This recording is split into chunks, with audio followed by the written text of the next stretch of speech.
বিশাল এই পর্বতের চূড়ায় যেতে একটি লিফট পাওয়া যায়। এত লম্বা লিফট পৃথিবীতে আর দ্বিতীয়টি নেই। দুনিয়া জুড়ে সাড়া জাগানো সিনেমা অ্যাভাটারে যে হ্যালেলুয়া পর্বত দেখানো হয়েছিল তা আসলে এই অরণ্যের আদলেই তৈরি। বলছিলাম চীনের প্রথম জাতীয় উদ্যানের কথা। জায়গাটার আসল নাম খটমট। অ্যাভাটার সিনেমার আগে এখানে বিদেশি পর্যটক তো দূরের কথা, চীনা পর্যটকরাও এখানে বেশি আসতো না। ওই ছবিটা সবকিছু বদলে দিয়েছে। সিনেমাটির ওয়েবসাইটে লেখা আছে, প্যান্ডোরার আকাশে ভেসে থাকা কিছু পাহাড় নিয়েই হ্যালেলুয়া পর্বত। রাজকীয়ভাবে খাড়া হয়ে থাকা এই প্রাকৃতিক বিস্ময়ের ছবি ক্যামেরায় বন্দি করে। আকাশচুম্বী 1080 মিটার উঁচু এই স্তম্ভসহ পুরো দৃশ্যপটটাই খয়েরি, তবে তার মাঝে সবুজের ছিটে আছে। আসলে স্তম্ভগুলোর গায়ে ঘন সবুজ ঝোপঝাড় গজিয়ে উঠেছে। স্তম্ভটার নিচের দিকটা সরু এবং ওপরের দিকটা চওড়া, তবুও লাখ লাখ বছর ধরে অত্যন্ত শক্তভাবে দাঁড়িয়ে আছে এটি। পুরো উদ্যান এলাকাটি খুব বেশি বড় নয়, মাত্র 48 বর্গ কিলোমিটারের থেকে একটু বেশি। সেটা আবার ছোট ছোট অঞ্চলে ভাগ করা হয়েছে, যাতে গুরুত্বপূর্ণ স্থানগুলো মাত্র কয়েকদিনের মধ্যেই দেখে ফেলা যায়।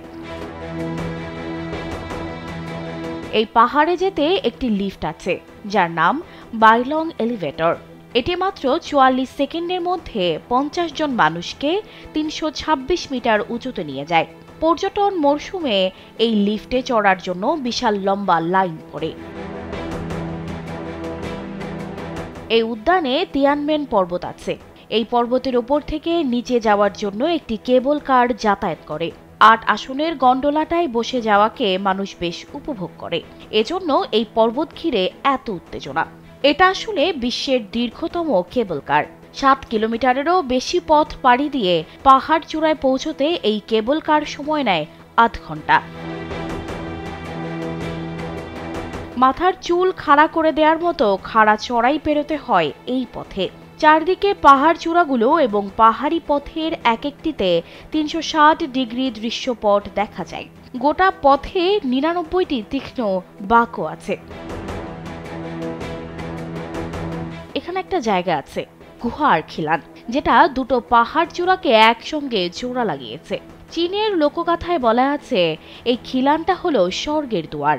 এজন্যই স্থানীয়ভাবে এই পাহাড়ের নাম তিয়ানমেনশান বা স্বর্গের দুয়ার পর্বত।